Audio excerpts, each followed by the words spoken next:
took nature hundreds of millions of years to evolve a bacterium and billions of years to make a grasshopper.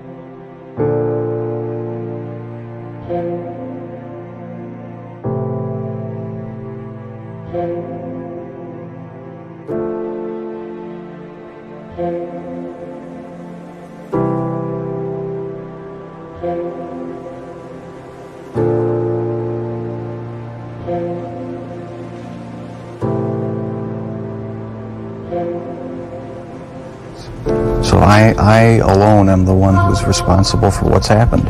Let me ask, when did you first feel that everyone is accountable for their actions? Well, thanks to you for sending that creation science material, because I always believe the lie that evolution is truth, the theory of evolution is truth, that we all just came from the slime, and when we died, you know, that was it. There was nothing. So the whole theory cheapens life, and started reading books about that show how evolution is just a complete lie. There's no basis in science to uphold it. Thou hast covered me in my mother's womb. I will praise thee, for I am fearfully and wonderfully made. Marvelous are thy works, and that my soul knoweth right well.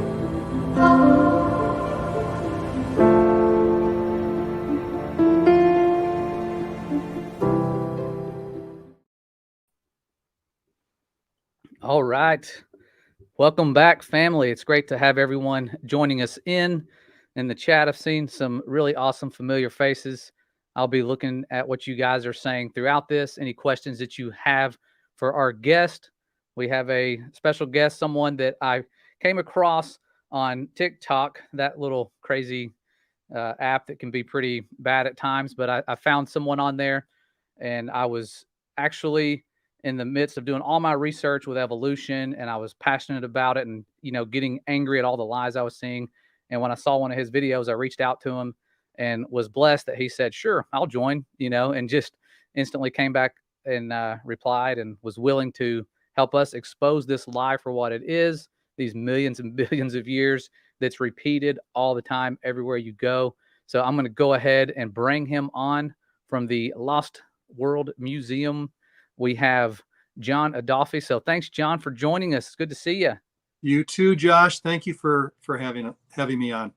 Heck yeah, it's a blessing. I like your humble approach and the way you do these little quick videos. It's amazing. It's like you've been doing them forever.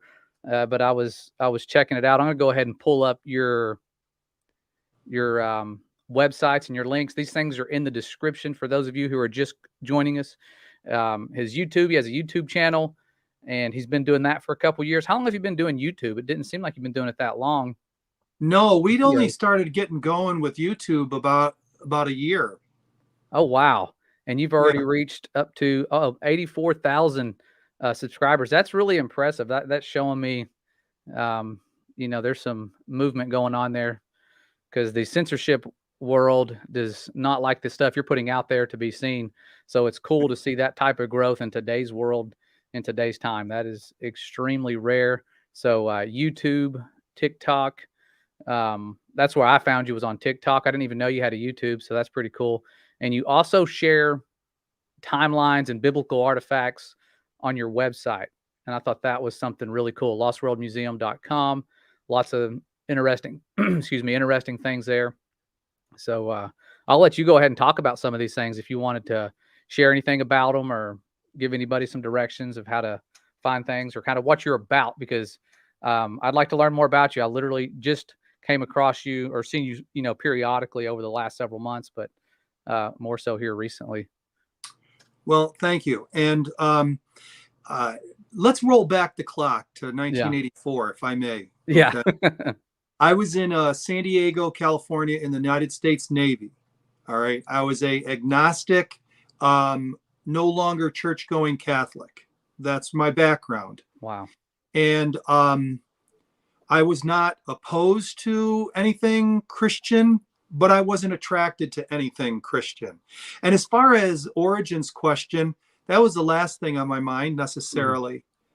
Okay, this is really cool. I'm walking on the ship one day, and we were home ported in San Diego, and I remember exactly where I was.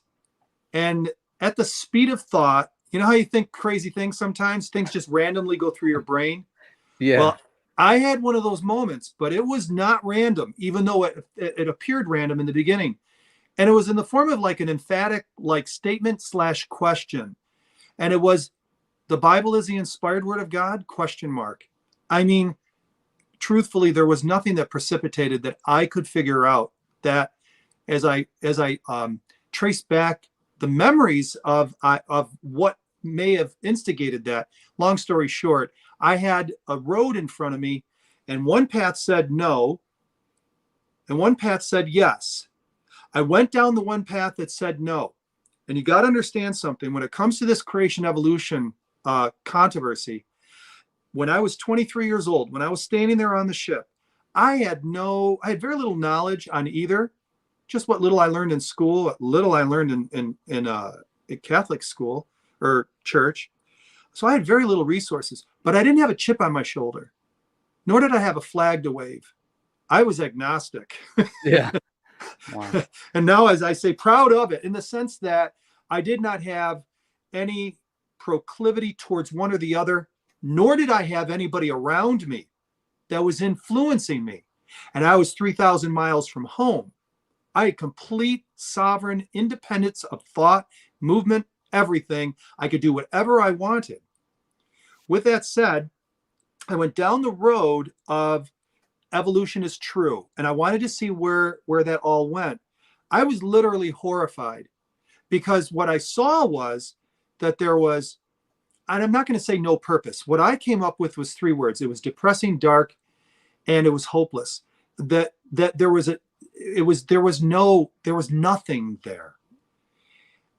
And like I say, I didn't have the bias.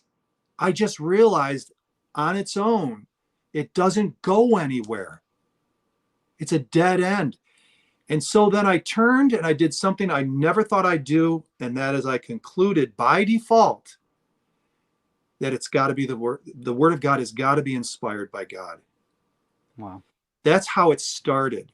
And then, fast forward all those years, here we are today. And so in regards to the creation evolution, it all started back in 92 when I thought, wouldn't it be cool to be able to have a 9'9" Goliath doll? And Yeah. for people to be able to witness what size and mass looks like at that height to get a sense of what David was confronting. That's the embryo of this. 2005, we formed the museum. We couldn't afford to do a real museum, but we always wanted to. So I had a business strategic coach who was a Christian, and he told me in 2010, set the museum to the side and let's go ahead and develop your real estate practice so you'll have more funds to be able to develop your museum. So for 10 years, I pretty much left everything to the side. And then in 2017, I started to play with a little bit. 18, 19, I got more serious about it. And then I discovered TikTok in January of 2020.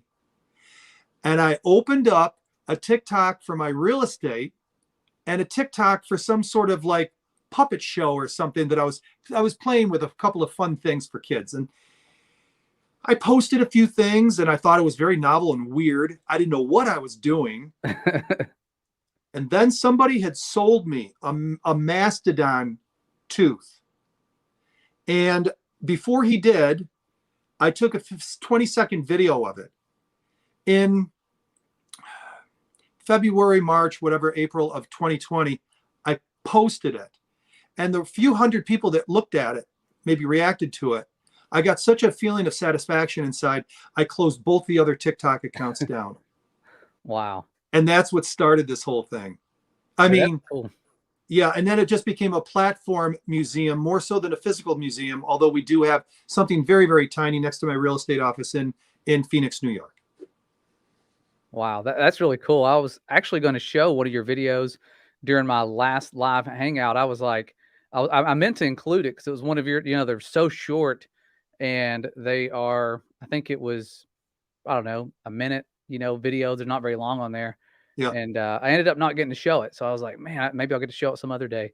But really, really to the point, and they show you show artifacts for people that don't know that literally destroy that millions of year timeline scenario. And so you actually have artifacts with you. That's what I was wondering when I talked I to you the other do. day.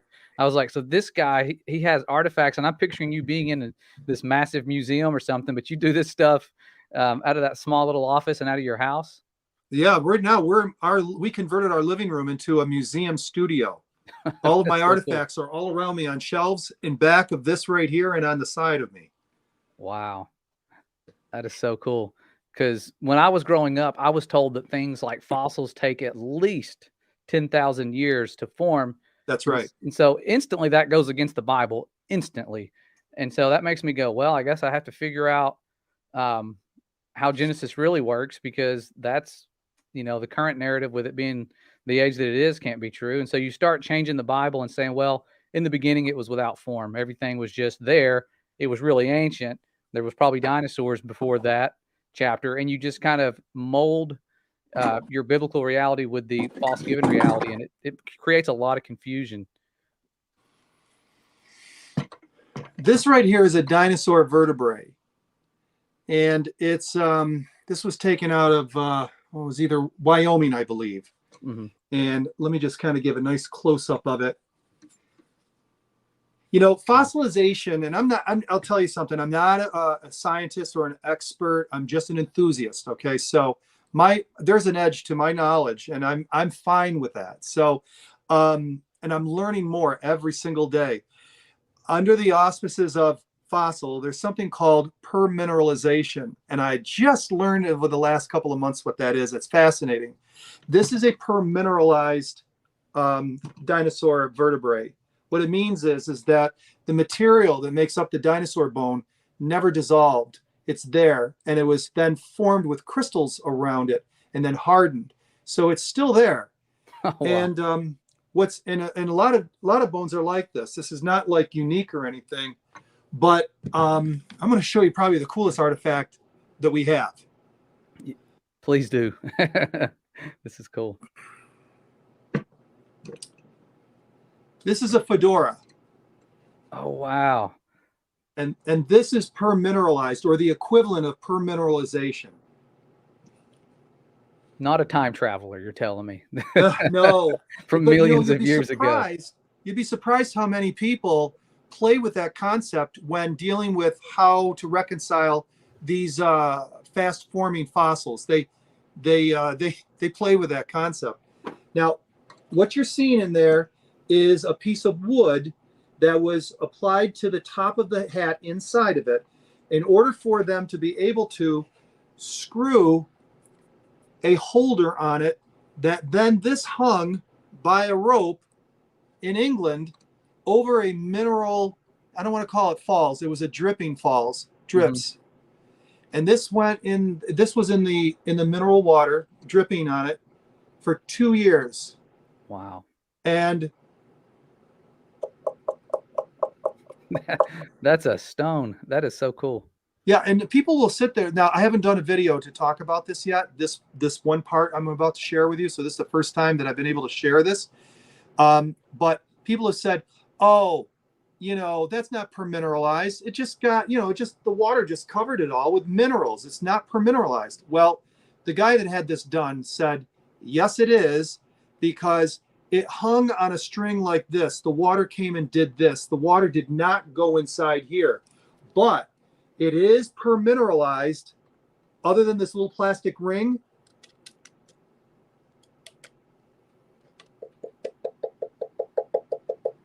The water, It didn't hang like this. It hung like this. It went all the way through it. It soaked all the way through the felt of the fedora, and it per-mineralized the hat. It's heavy. That is so cool. I would wear that thing everywhere just to show people how fast it happens. No, you wouldn't. It's It's a hard hat. to continue on that theme. Here's a little teddy bear. We asked the good people of Karlovy Vary in the Czech Republic that has a high mineral content in their water, and they do this as souvenirs. And we asked them to take this exact bear and put it in their mineral bath. And aragonite, which is like a calcite type material. Well, anyway, this is what resulted from it. And this is like 3 times as heavy as this. And again,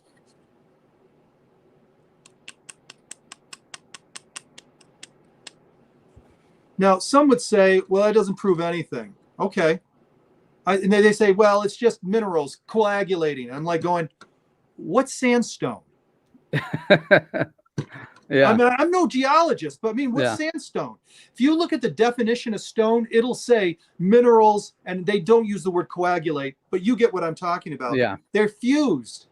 That's what makes a sedimentary stone. Question is, how long does it take? And we've demonstrated more than once that it doesn't take very long. But then the other question is begged, even if it did form quickly, how old is it? And there you can, so there's really 2 discussions. How old is it? How long did it take to form? And they say, oh, any high schooler or grade schooler, if they want to try to put you down, knows this. They teach this. No, they don't. If they teach it on the collegiate level, this information is not, and it doesn't forward their theory. So why would they dwell on it after they spent maybe 15 minutes explaining about fast forming stuff? I mean, I don't know. Yeah. My kids, I showed them some of this stuff recently at school. They've never heard of it. The teachers I work with have never, heard of, I mean, they've heard of some of these things, like, trying to think, there was something, I showed it to one of my teachers, like this, a fossilized, it was a cowboy foot. I don't know if you saw that one. It's like a fossilized, it's still in the boot. And it's like that. It's just like you would find the petrified wood. This thing is solid stone. And they found it in 1980, and the boot looks like it's from that era. And so I was like, that definitely destroys that it takes even 100 years. That has to be within at least 10 years, maybe even 5. Who knows how long it took to do that? But that was impressive to me. I don't know what happened to the guy, but this was 1980 when they found this. So this stuff's been around for a while. We've had this type of evidence, and I'd never heard of it. That gets the people going crazy about time travel. Like when they found that hammer wrapped inside of a rock back in the early 1900s, all the articles now say, this does suggest time travel because this layer of rock is 140 million years old. And so you either believe in time travel or you believe these things can happen rapidly. Exactly. Also in Karlovy Vary, this is an iron water pipe that was cross-sectioned, that water went through it. And that's all the mineral buildup of it. It took 80 years to build up 2.5 inches of water, or excuse me, of sediment. That's aragonite right there. Wow. That is so cool. I'd like to make your screen bigger, but I'm having trouble. That is so cool. How long did you say that took? 80 years. Jeez. Yeah, you see something like that in a cave, and there, that was 120,000 years worth. That is so cool. Let's see. Speaking of which, here's a replica of the London hammer. There it is, the beloved time traveler's hammer. We know how Thor died. Now, for those of you who don't know, this hammer was found, and there was a piece over it like this that they have one section of that piece still. Covered it like this. They found this in London, Texas in either 1934 or 1936. And it became the property of the Creation Evidence Museum in Glen Rose, Texas, and they sold replicas of this. I picked up one in 2007. And some unique features of this are that the wood, which again, this is a replica, is beginning to go through a process of coalification. Now, coalification, or something that turns to coal, doesn't just do that under normal geological circumstances. You have to have certain characteristics: mineralized water, pressure, heat, and then it starts to do its thing. And so that's one thing. The other thing is that the iron, they had the iron tested, and the iron was really very pure.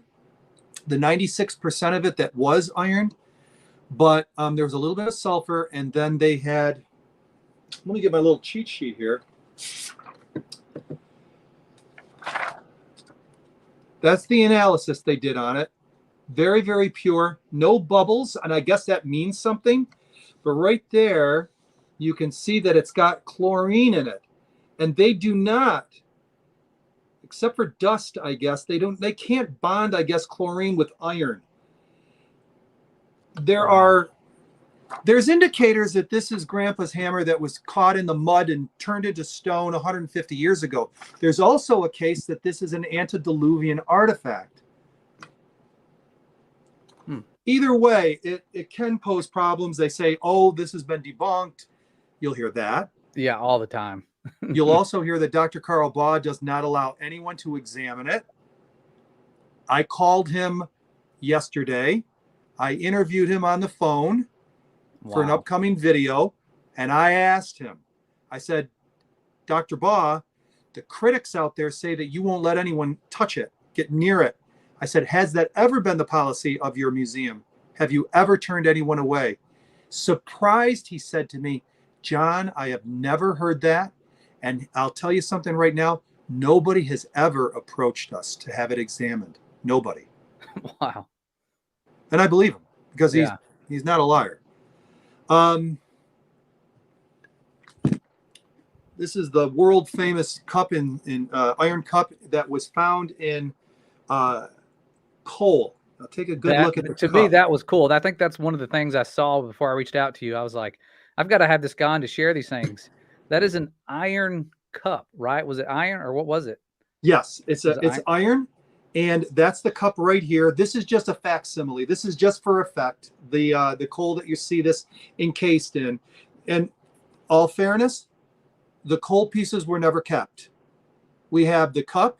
We have the testimony of two men in 1912 at a power station in Oklahoma.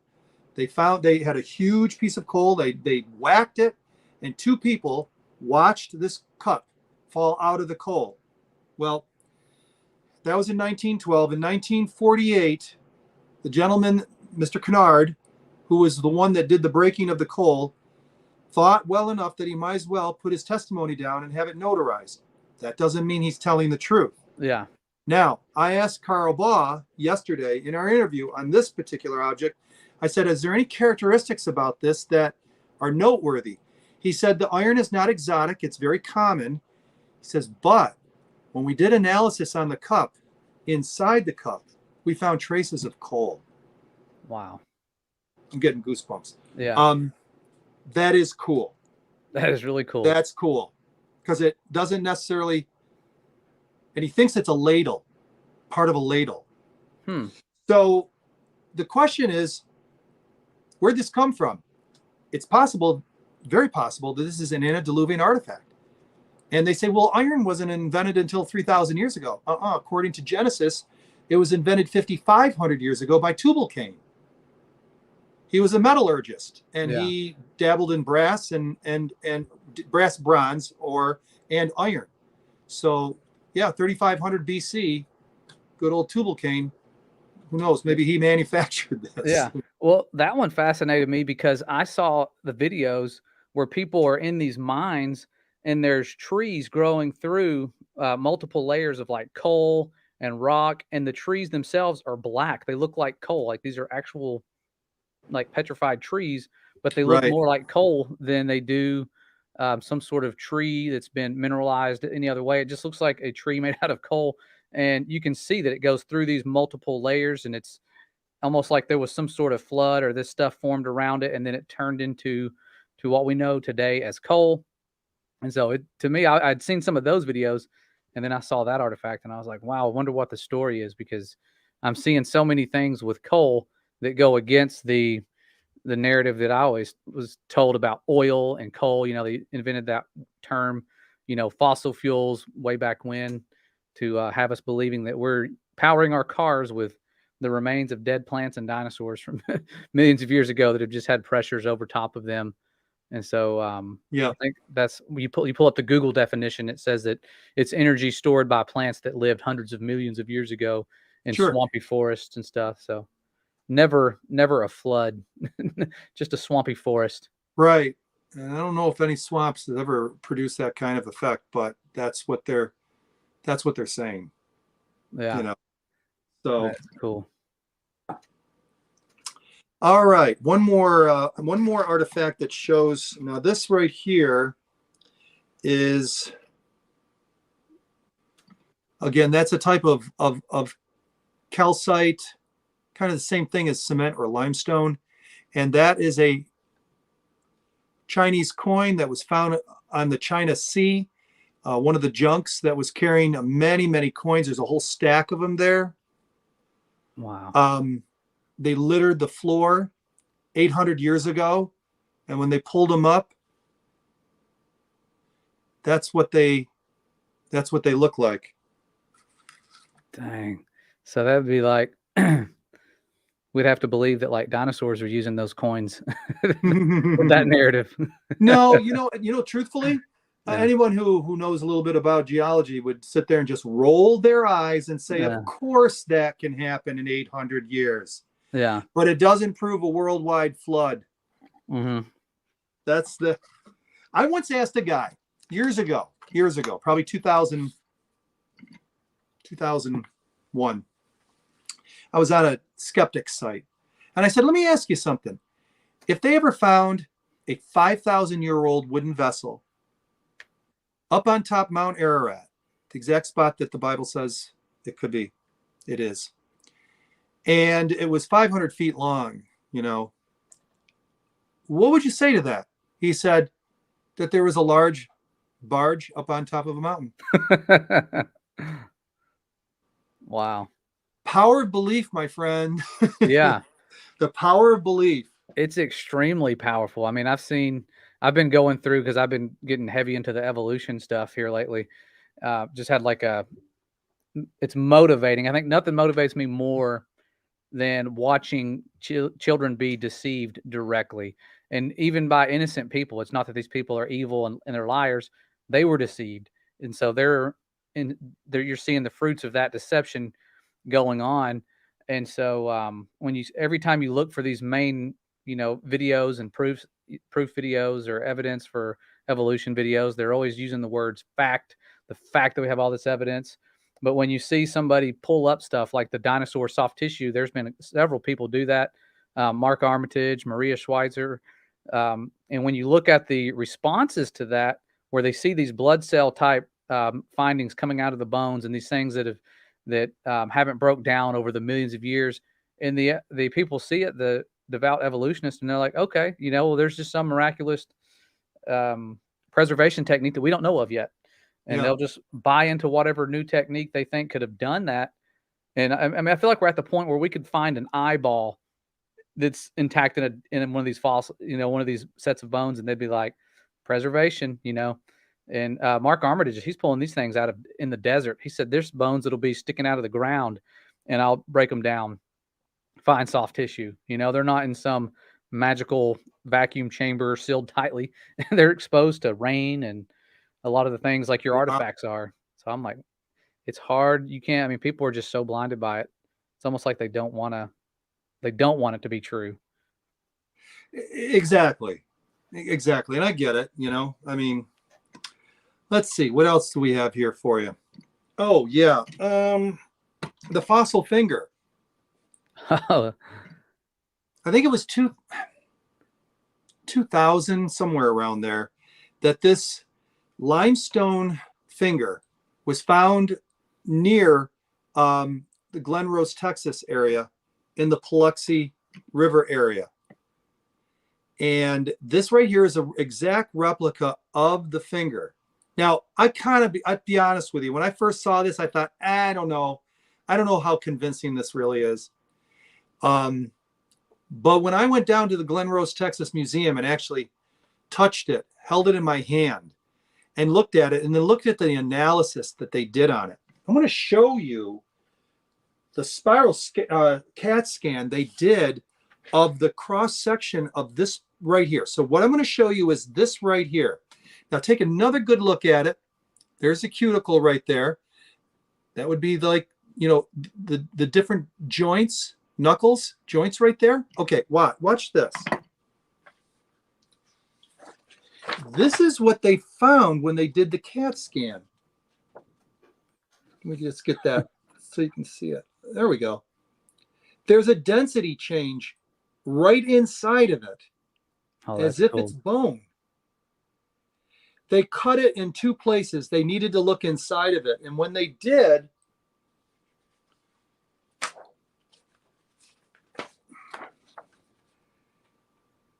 they found various things that, let me just say for the sake of discussion, that appear to be ligaments and bone. Because of the taper of the finger, they believe it's a woman's finger, pinky. I'm 6 foot. She would have been quite a very tall woman. Wow. If in fact this was, they're not 100% sure, but that's the idea, or at least the theory, that it might be a woman. That is cool. That reminds me of the fossilized cowboy. Let me see if I can find the picture of that. The fossilized cowboy foot. I always want to say boot. That's still in the boot. So I mean, that's the same type of process, I would assume. Something wrapped, you know, whatever wrapping agent, or they would have helped preserve that while it mineralized. That's pretty cool. Let me make a transition over to giants. I subscribe to the idea that before the flood, we were not only long-lived, which Genesis supports that idea, but also that we were tall, we were strong, we had minds that were capable of remembering everything. I mean, this is Dr. Baugh, through genetics and the measurable amount of information that's lost from generation to generation. If you go back and use that information to calculate IQ, they're saying that the people before the flood had an IQ of somewhere between 400 and 700. Yeah, maybe I could higher. believe that for sure. Yeah. Wow. So the question is, because we don't find a lot of human giant, there's giant swords, you know, in the last couple of thousand years. There's giant rock hammers that they found in various parts of the world, in Australia and I think the Middle East. They have found giant footprints in the Paluxy River, 22 inches long. In White Sands, New Mexico, they found 22-inch human footprints with 6-foot strides. That means the people were 11 to 12 feet tall. Goliath was 9'9" if you use the Hebrew cubit. If you go to the royal cubit, he's around 11 feet or so. Wow. Now, just because we don't find a lot of evidence for giant humans, here's what we do. We first look at the fossil record. This right here is a horsetail.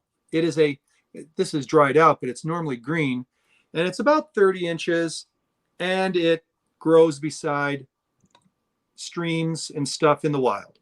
Okay. It's characteristic of kind of a bamboo looking structure to it. And even though you may not be able to see it, it has ridges that go up and down. You can feel it as you put your finger across it. Now, some would say that this is a different species related, but let me show you a piece of coal. And they called it from before calamite. This is a horsetail. And it has the little striations, and it has the characteristic bamboo-like joints. This is a small one. The original horsetails grew to be 100 feet tall and were 36 inches in diameter. Wow. Did I say diameter? No, the radius. Yeah, diameter. The diameter was 36 inches. They were trees. Yeah. Now, just because they're 30 inches today, we went down to Peru and the growing conditions were just perfect that there were 9.5 foot of these down there. Wow. And in Bolivia, they were 16 feet. So the genetic expression still remains to some degree when the conditions are right and if they haven't been dumbed down, which is what happened after the flood for the most part. So that's a plant. That's just one example. Now let's look at an animal. I'm sure most of your viewers know what this is by the characteristic teeth there. It's a beaver. And beavers are, 50, 60 pounds, maybe 3 feet long. The pre-flood beaver, again, they'll say this is a different species. It's a pre-flood beaver. Was anywhere between 5 to 8 feet long. Dang. That'll sink your little rowboat. Those things are territorial. I almost got terrified of some of those one night. I was rafting down in a little blow-up raft one night, and I thought somebody was throwing giant boulders at me, but they splashed the water with their tails to like ward off people. And I really thought some prankster was about to hit me with a giant stone. These things can make quite the splash. I couldn't imagine what one of those would do. And I started thinking, man, the person I was with said, what if it bites the boat? I was like, these things won't bite the boat. But when they started splashing, I was like, maybe they would. That would be terrifying. You get your raft popped by a 5 foot, one of those. Dang. It's amazing. It shows that something happened after the flood environmentally. And that's basically, that's a whole probably program in and of itself. But let me show you one more thing. Monkeys. You don't hear this talked about enough or much, but this is a jaw to a Gigantopithecus. Now, this is a replica I got from Germany, and a Gigantopithecus is a giant monkey, a 10-foot monkey. And now that jaw right there it doesn't go all the way back here. It only goes right about here. So the jaw would continue on right about to there. A 10-foot monkey. What's a 10-foot monkey doing? Well, they have their theories as far as giant fauna, as they call it, and that at a certain period of Earth's history, everything was larger, and they try to explain. My contention is that the mammals, even the dinosaurs, insects, in France, they have a museum with a fossilized dragonfly with 26-inch wings. Wow. So insects, plants, mammals, monkey. So why not humans if that's what the environment dictated and the original genetic expression was as such? That's the idea. So when I go looking for things and I see a footprint that potentially is a 22-inch footprint, I go, of course, because there were 11-foot people before the flood, and that right there is an 11-foot human footprint. Makes sense. Left, right, 6-foot stride, bingo. Whereas anyone else will sit there and say, no, that's a dinosaur. It's been eroded. And that's what they did down in the Paluxy. Yeah. Wow. So that's cool. Yeah. I've been looking at all the different, a lot of the missing links and stuff lately. And so right now I've been looking at the ones for the horse. And it's so funny how you had all these giant creatures back then. Everything gets smaller and smaller with their evolution theory until we have all these little bitty tiny life forms now. Except for the horses, they all of a sudden, they were, these tiny little critters that, were about 2 feet, 1 to 2 feet tall. And now they are as big as they are now. That's a good point. It's really weird that they have it like that. It's like everything goes this way. Okay, no, now it goes that way. The first, what was it they call it? Ichthyostega was one of the first to walk out on land, this lizard fish creature. And so it's like, but then it's like, oh, but then whales were made because there was these land animals that went back. So it's like, okay, so we evolved to come on land, and then we're like, nope, we're going back. And then now you have whales, and it's just like the story just takes you on all these different winding paths. And So much of it's based on fraud. Like I found out last week from somebody in my department. I didn't even know this, and I thought I'd investigated all the fraud. That the peppered moth experiment that's in every textbook with natural selection was false. That they were fraudulent. That they took dead moths, put them on trees, glued them to the trees, and took pictures. Like what? Like with moths? Like there's no. It's like not even the fossils are they lying about. They're lying about moths. So it's weird. There's just no end, and it's all the mainstream stuff is based on a lot of these lies. So it's really cool to see actual artifacts that go against their millions of years narrative. You cannot escape that narrative. I mean, we watched 2 IMAX movies this month, and we would go to the aquarium, and then we go to the theater, and because we bought these passes. And I told my wife before the first movie started, it was Mount Everest. I said they're going to show some propaganda with millions of years right away. And as soon, sure enough, they're like millions of years ago when these mountains were forming, and they always bring that in. And I was like laughing about it. And then we come back and watch another movie about the Sahara, and I said, I guarantee they're going to say it as soon as the movie starts. Millions of years ago, this is what it's like every single time. I'm like, my goodness, I should be betting money with people in the crowd because they're going to say it, and they repeat it over and over throughout the entire movie. They just make sure they have a quota. Like what do we have to write in this script? Well, at least make sure you put millions of years and quote Carl Sagan if you can. I see the same thing in Yahoo News. It's Yeah. almost as obvious as the marketing department that puts 4, 5, 6 articles on Kim Kardashian in the lineup of the different, because that's what they're doing. It's not that she's interesting, but whether you think so or not, but they're purposely hiring to put those articles in there, not as an ad, but as a newsworthy story. I find that not as often they do the same thing with science in millions of years. It just seems like it's a concerted campaign as opposed to just a discovery that a reporter says, hey, this looks interesting, let's put that in there. I don't know that for a fact. It just seems that way. Mm-hmm. Yeah, it's very scripted. There's a lot of news. There's a lot of videos going around now where people take segments from all these news companies or stations from across the country, and they all say the exact same quotes. I've seen those. Like it's ridiculous. I'm like, man, and it's different ones. It'll be like, well, this one's Fox, this one's CNN, this is ABC. Like they're different. You think they're different companies, but they have the same script writers, which is it's powerful. It is a powerful weapon. And I guess we've all seen that in the last few years, how much they can divide an entire group of people and plant those seeds of hate, make people hate each other. And so I think that's what they're trying to do to slow us down. So I think it's extremely important for all of us to share the truth of creation, to like just unite and help wake our kids up, because it's an all-out war. And I guess the older I'm getting and the more children I have, the more I see that. So it's hard to watch. It's been really tough the last 2.5, 3 weeks at work. And so I started praying. I mean, I remember I'm like hyperventilating because I try to be very peaceful. The Bible says plant seeds and be peaceful. And so I'm trying to plant seeds and then I'm peaceful. But then at the same time, when you're seeing this stuff happen, I'm just praying. Like I can see, when Moses, when he came back and saw what the people had done, when he came down from the mountain and he sees they're worshiping the golden calf, he had told, God, hey, repent of what you're thinking. Don't wipe these people out. But then he sees them and he's like, that's it. Wipe them out. Like his mindset changes. And so when I'm seeing these things happen, I'm like, forgive them. They don't know what they're doing.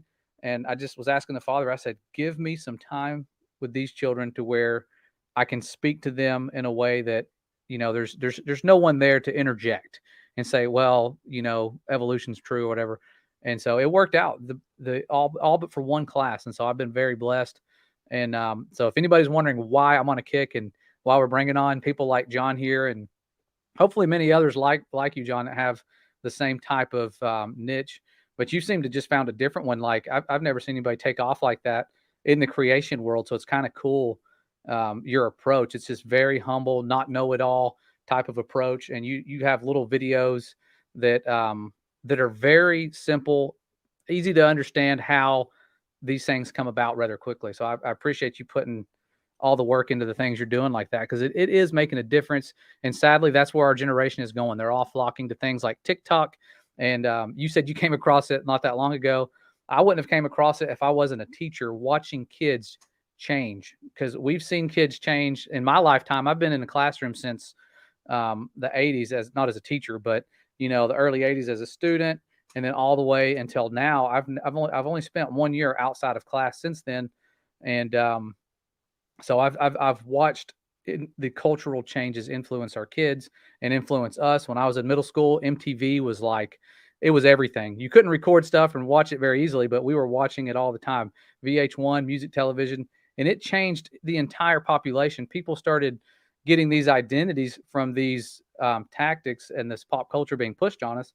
But nothing was ever as fast acting as things like TikTok.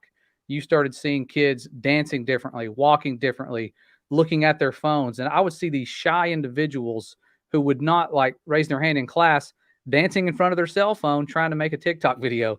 And I'm like, there's something to this. And instead of hiding from it, I need to, put truth out there and try to reach these kids. And so I'm sure you probably experienced the same thing. It's a powerful tool. There's weird people out there, but we're basically, it feels like you're stepping into a house that's on fire trying to rescue people. Do you kind of feel that way when you use these things? It's interesting you say that. When for the first 2 years we were on TikTok, we went and did TikTok live 5 days a week. Oh, wow. And we would ask people, where are you from? And every once in a while, I'll tell you, some of the ones that really my heart goes out to are the ones from Qatar and the Middle East. We would every once in a while get somebody who would raise their hand, identify themselves in the sense of where they lived from the Middle East. And one even said that if they knew I was watching this, I would be in very, very big trouble. My goodness. Yeah. And so to be able to reach that person, on that platform, all the criticism that it gets, all the naughtiness that it has on there, is we're using it as a tool to be able to reach people that we wouldn't necessarily be able to reach. And that has been a real privilege. And it's just astonishing to be able to. I don't know what else to say. It's just been incredible. Yeah. I mean, you've reached, I think, let me see if I can pull that back up. It said 11.7 million likes. So that's not even how many people it's reached. That's how many people have actually hit the like. And so almost 1 million followers. That's worldwide. I mean, to me, that's a blessing. That's what I like about apps like, or platforms like this, like YouTube. When I first woke up to the truth about creation, or not really, I've been awake to it, but really had my eyes reopened to, intelligent design and had some miracles happen. I didn't know where to go. I was like, where do I share this? And of course, I just started putting stuff on YouTube. And the Father I asked him to send people this way. And like, I'm telling you, just a lot like what you've experienced. It was sudden. I went from, a couple hundred to like 40,000 within a couple months. And I'm like, man, this is far more of a reach than I could have going to a building, taking out an extra, 2,000, 3,000 a month to rent a small place and reaching 12 people. Like, this is something that to me is just, it's so powerful. Somebody's asking what miracles. Yeah, the miracles I had, it's a long story. I want to share that story soon. I feel bad. I've been doing this on this platform for like 7 years now, and I haven't shared my full testimony. So I need to get around to not slacking and do that, because it'll make things make a lot more sense when people see kind of where you come from. Yeah. Because I've had miracles. But to summarize that, an answer to that question, I had my broken heart healed in the blink of an eye. And when I say the blink of an eye, I mean like lightning bolt struck me with the Holy Spirit. And that was 15 years ago. And then my mother was diagnosed with cancer and was told she was going to die within about 4 months, 4 to 2 months, depending on if she did chemo or not.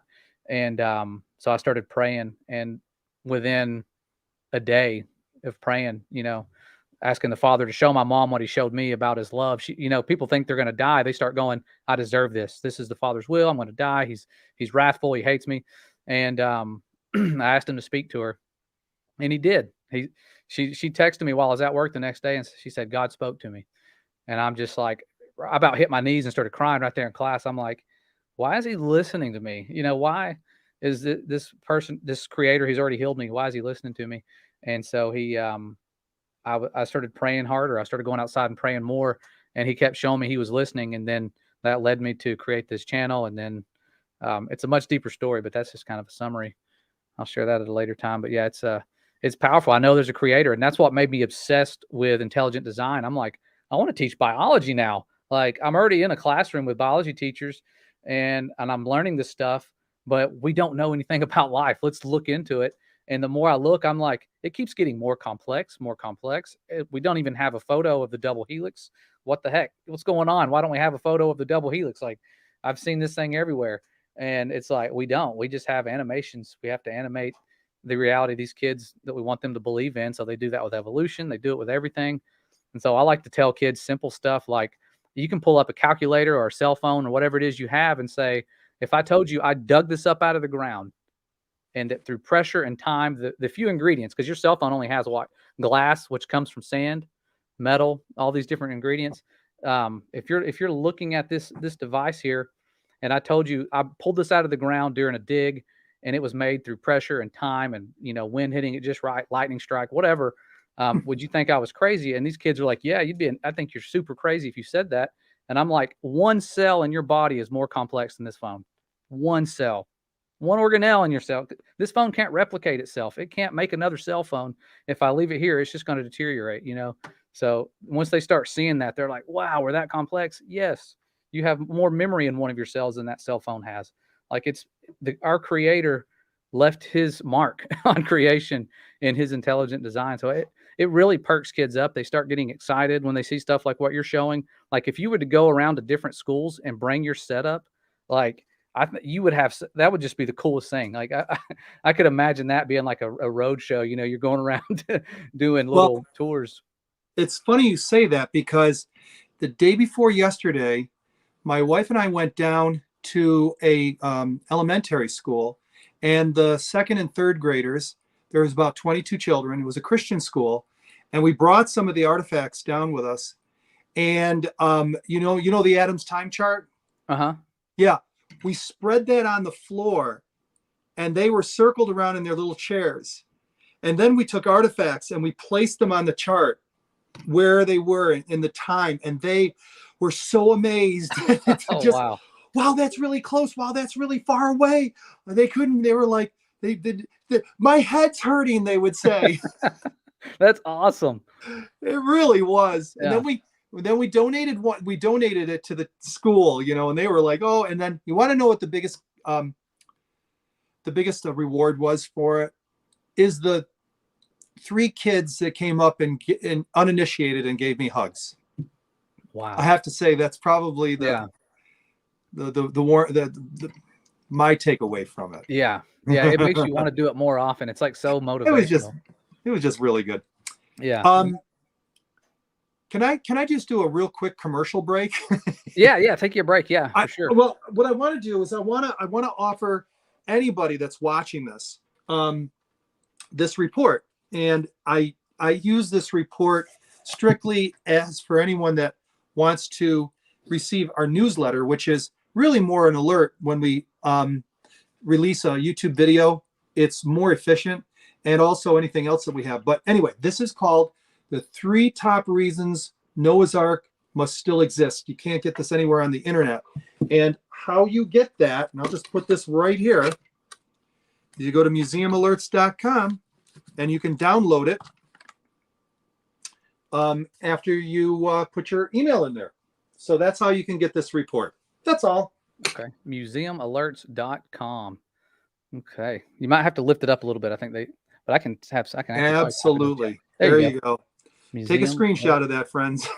There you go. Cool. And your website, I'm going to pull this up again, another part of the commercial. YouTube, Lost World Museum, TikTok, Lost World Museum, and his website is literally that name.com, lostworldmuseum.com. Really cool stuff with timelines.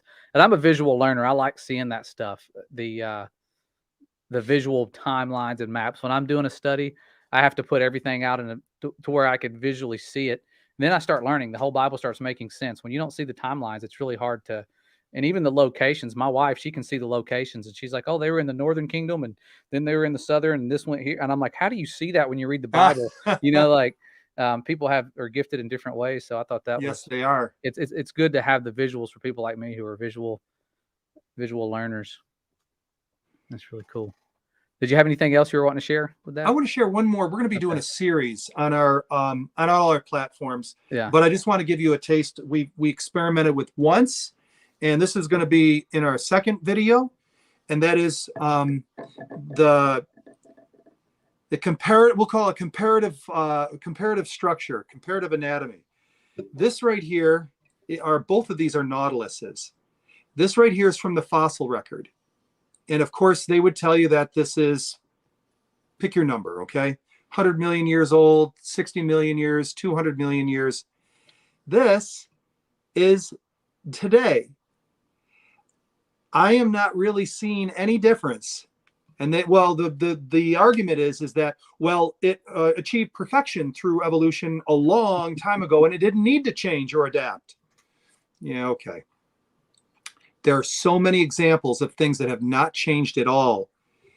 And of course, I contend that this died in the worldwide flood, and it did not change in the last 45 years, not much, to what we have here today. So we're going to show multiple examples of how things have not changed and draw the same conclusion on each not artifact, but fossil that we show. So that's something we're working on right now. Nice. So yeah, so that is really cool. Yeah, from what I've seen, that's what the evidence points to me was a flood, that these bones that are scattered, because even when you look at the age, let me add this back to the stream of fossils. I can find it here. Where's it at? 10,000 years, fossils being that old, life beginning about 3.7 billion years ago. And then you look at dinosaur fossils. This is what cracks me up. It says paleontologists have never found a complete dinosaur skeleton. Often part of the skeleton is missing, either because the bones were washed away, like literally, like you're in my mind, I'm visualizing a flood already. They were just washed away because an asteroid. Is it because the asteroid caused a dust cloud and then they washed away after they died?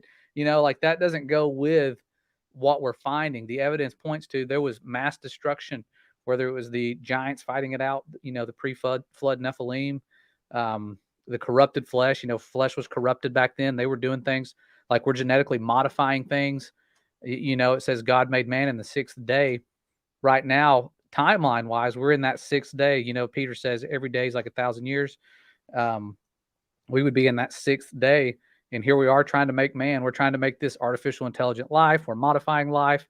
We're corrupting all flesh. We're doing all those things similar to what they were doing way back when. And so it's really cool to see these artifacts. And somebody kept asking, is there any proof of bones fossilizing here and becoming like stone? Yeah, here's one of many examples, kind of like John has, where you see bones turning into stone. A fossilized cowboy boot. Don't know what happened to that guy. One-legged cowboy somewhere was pretty angry, but you can look at it and see it turned directly into stone. No longer is it bone. Fossilized octopus. Those things don't have any bones. And so flesh doesn't last that long in an aquatic environment. It's going to dissolve and be gone within weeks. So that looks like a flood had to have happened. Mudslide covered that thing up. I just did a video about this guy, Mark Armitage. Have you had a chance to check out his work? The guy that was fired? Limited. Okay. Mostly really it's cool. Schweitzer. Yeah, you might be able to get him to come on. I've tried to get him to talk, and I don't know. He's like, no, I just want to let you guys, let people see the work themselves. Nobody sees this guy's stuff. And he's found soft tissue time and time again. And he did cross sections of the bones that he found, and he found blood clotting in the bones, which indicates that they drowned because of the iron deposits in the bone. So he said that would happen if they drowned. Yep. So I thought, wow, that's forensic evidence there. And then you have Maria Schweitzer. She found the exact same thing. And you can even see the picture, obvious soft tissue. And she was kind of like skeptical, like, am I really seeing something like this? Am I really seeing what I think I see? And she had other people look at it, and they confirmed, yeah, that's what you're seeing. This is soft tissue. And looks like blood cells in there still. I mean, it was crazy. And I think that's kind of what helped inspire the Jurassic Park series, these types of discoveries, but you don't hear about them. And if you do, it's, creationists are trying to hijack this. No, we're just saying it aligns a lot with what we believe in the Bible, and it's repeatable. It's provable. We don't need animations. We could just take a microscope and look, directly at these things. So it's really, right.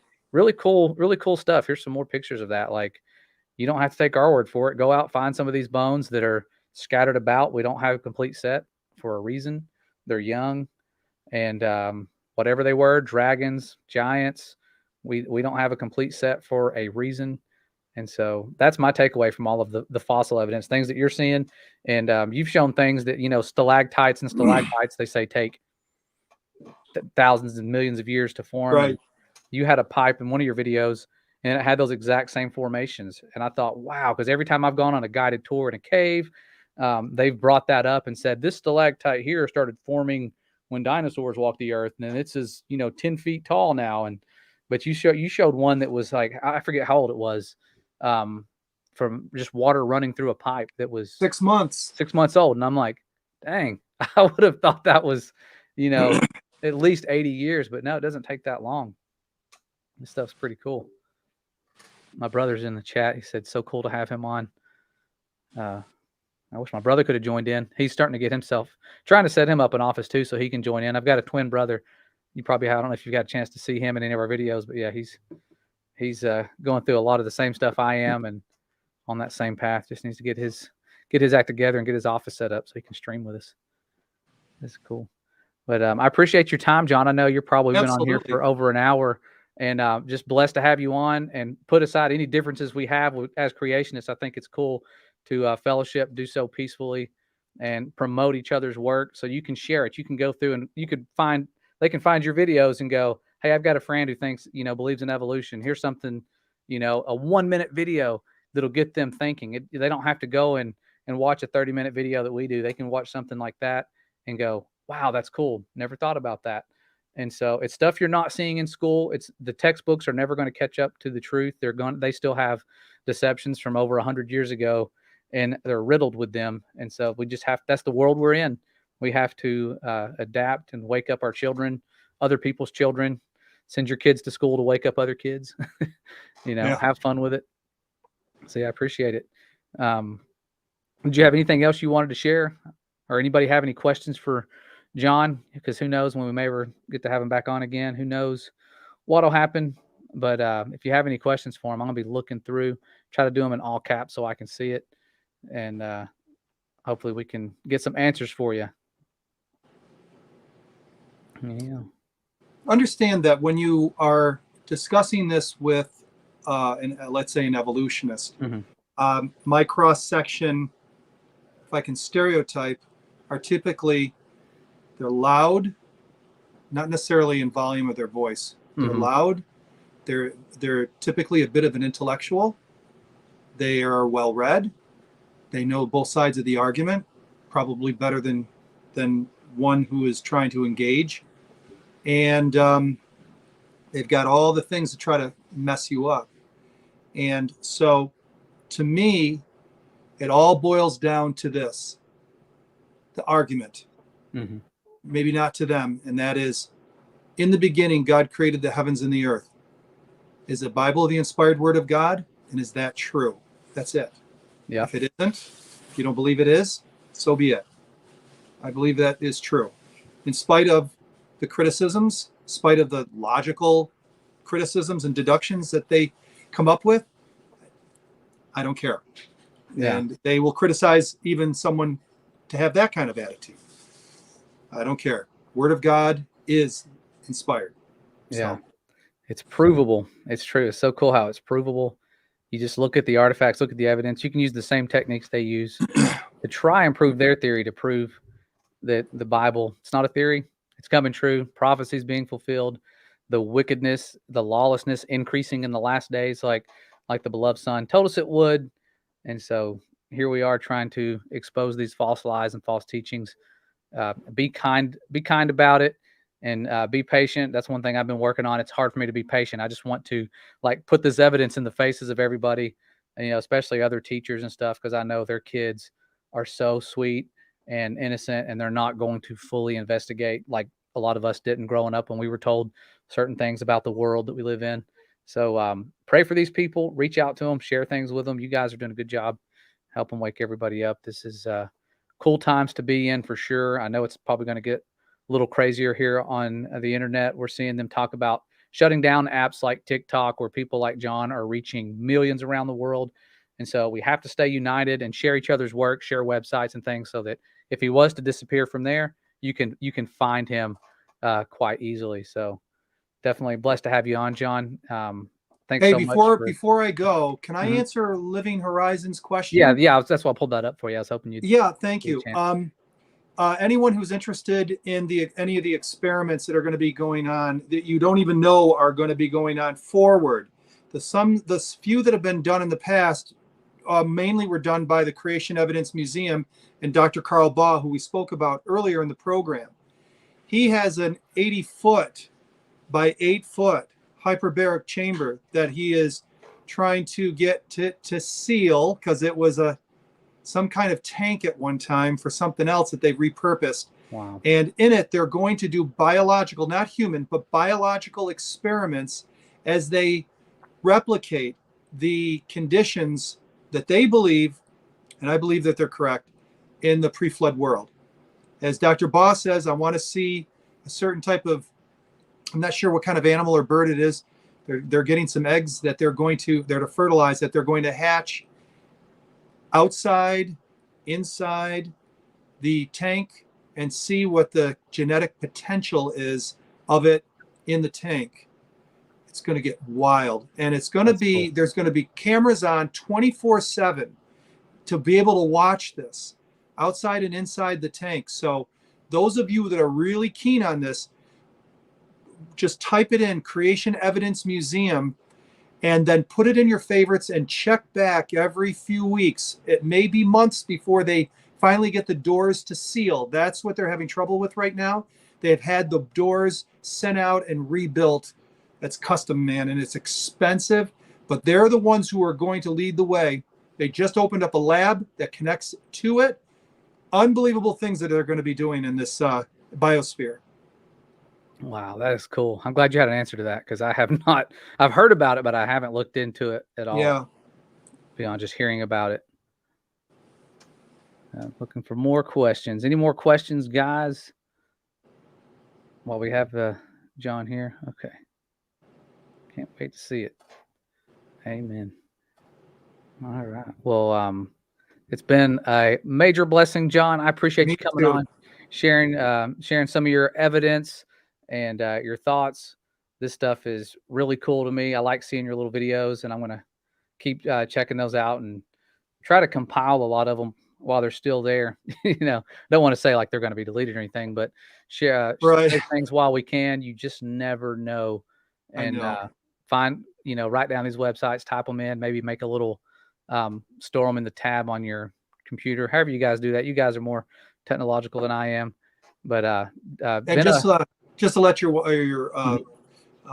guests know, anything that we do, you guys are welcome to take and do whatever you want with it. You want to put it, you want to send it out, you want to post it on your own site or social media site, feel free. Just get the word out.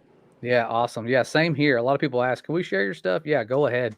I've had videos that I've done on here reach like 20,000 people, and then someone on TikTok takes 3 minutes of it and it reaches millions. And that's what it's about. I'm not here to make a name. I'm not like, wait, you didn't share a link. No, I don't care. Yeah. I understand how the world works. Yep. I'm not here to be in a spotlight. I want the Father's truth and his work and his evidence to be seen. And so absolutely. That's why I wanted you to come on, John, because I feel like you have the same desire. It's not about you. Absolutely. A lot of times your face isn't even in the video. It's just your hands showing, look at this evidence. Yeah. So it's cool to see you at work, thank you. See your passion, and man, it's a gift. You've been definitely gifted by the Most High to do what you do. So keep seeking. Stay humble. But yeah, brother, it's been a lot of fun. We will see you around. If you need anything, let me know. Thank you, Josh, and thank you for all of you that are watching. I appreciate it. And there you go. All right, I love you guys. We'll see you, family.